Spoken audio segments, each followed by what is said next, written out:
कि बीजेपी श्रेय की सस्ती सियासत कर रही है। उन्होंने इसे सस्ती सियासत कहा है, क्या कहेंगे इस पर?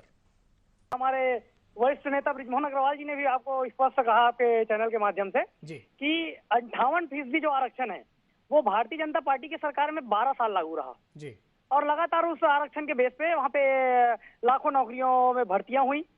लेकिन आपको जानकारी दे दूं और इस चैनल के माध्यम से पूरी जनता को जानकारी दे दूं कि जिस केपी खांडर पद्मा मनहर ने उसी 58% के आरक्षण के बेस में आदिवासी आरक्षण को रोक लगाने के लिए कोर्ट में याचिका दायर की और उस आरक्षण पर रोक लगाया।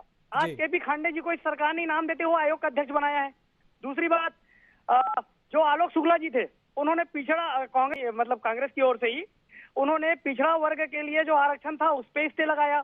आज उनको इनाम देते हुए शोधपीठ का अध्यक्ष बनाया गया है। तो ये सरकार एक प्रकार से दोहरे चरित्र की है। अभी देखिए अब 58% में श्रेय लेने का काम कर रही है। अरे भाई आपने नया क्या किया है?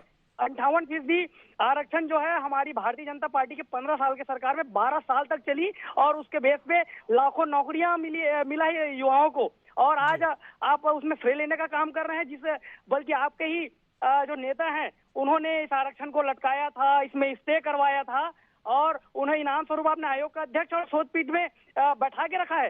तो ये सीधा सीधा दोहरा चरित्र वाला मामला है और इन्होंने तो नौकरी ना देना पड़े करके इस आरक्षण को लटकाया था। इतना फीसदी आरक्षण बढ़ाया गया, 70+ करके राज्यपाल जी को भेजा है, जो कि कानूनन दृष्टिकोण से कहीं से पास नहीं हो पा रहा है। आज वही उसी कारण से आज आरक्षण का बिल राजभवन में लटका हुआ है। और ये तो सुप्रीम कोर्ट का बहुत बहुत धन्यवाद कि उन्होंने पुनः पिछले सरकार के 58% आरक्षण को फिर से आदेशित किया कि इस बेस पे आप नौकरियां भर्तियां कीजिए। कम से कम इसको तो भारतीय जनता पार्टी और यहाँ के युवाओं की मैं जीत मानता हूँ कि अभी सरकार को किसी भी प्रकार के बहाने बनाने की आवश्यकता नहीं पड़ेगी कि हमारा बिल यहाँ अटका है वहाँ अटका है। इनको अब नौकरी देना पड़ेगा युवाओं को, उसी बेस में दे, मगर युवाओं को नौकरी देना पड़ेगा। और भारतीय जनता पार्टी अब युवाओं के साथ इस प्रकार के खिलवाड़ बिल्कुल बर्दाश्त नहीं करेगी।